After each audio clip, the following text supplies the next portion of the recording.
The final form that you can be utilizing in Razely is what's called the lead form. Now, this form can be great for particularly websites if you're building in Razely, or anywhere you just need to simply capture information that will create a new user record. As you can see on this campaign, here is the lead form. I simply would have a full name and my email address. I can simply select submit, and it's going to give me a little thank you message. And what it does on the back end is it will now create a new profile, a new user record within Razely. If we just go into the back end and have a look under people, you'll have here the new user record. Say Jenny Smith, no reply Razely, and you can see in the history that a lead form has been submitted. Now, a lead form can be great because you've now added someone to your database. And as I said, it is often used on things like websites where you just want to capture some interest that people may be having to add them to a newsletter or just simply onto a mailing list. Now, what does it look like actually in the campaign? Let's duck in and have a look. If I go into Pages, Home, I can scroll down and find my lead form. Here it is here. Like all forms in Razely, you can add as many of these as you like.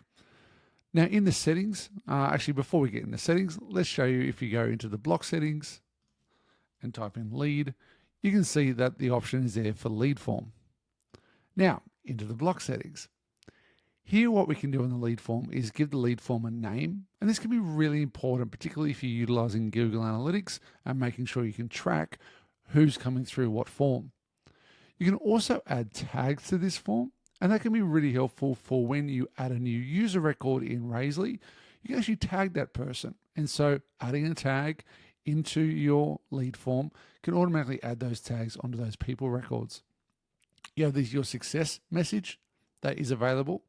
And if you don't want to use that, you could actually use a success redirect, which could go out to a completely different page, which may say all the thank you and the success message on that page. Just putting in there either a subpage within your campaign, or you can add a full URL to another website if you needed. You can change the submit button to something else if you want, but down the bottom is kind of probably the fields you're going to be wanting to use. Now, if I remove these options, what you can see very quickly in the lead form is it will actually populate all the base user fields. What do I mean by that? Well, if we duck out of our campaign, go to settings, sign up form, we have our personal information fields here, or user fields. First name, last name, email address. Whatever I put here as visible fields will automatically pull into the lead form. And so that's kind of interesting just to be aware of, because sometimes you might not want that, because this may be shit. You may be putting this on a peer-to-peer campaign, which you also use these for your sign-up form. So, and also your ticketing form. So just be aware that this section for personal information is shared across numerous forms.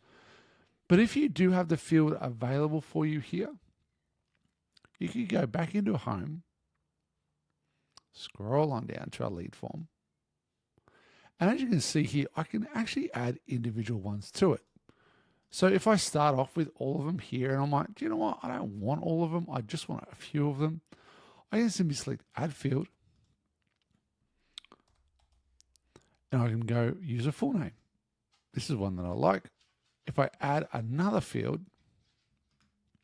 say email, I have that available. Now do note, you can't reorder these once these are locked in. So if you make the wrong order, you will need to start again by just removing them and adding the fields in there as well. Just to note, if you do need new fields here, one of the things that you can be doing, which may be a little bit simpler for you, is going back into your account settings, go to field library,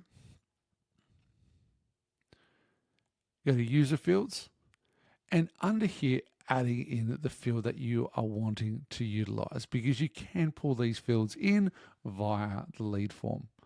So hopefully that gives you a little bit of an explore on how the lead form could maybe serve some of your purposes to get through some new accounts into your database. Now, we've overviewed a lot of our forms within Razorly. There's a lot going on. My encouragement is dive on in, create some test campaigns, utilize the forms, and do reach out to support if you have any queries.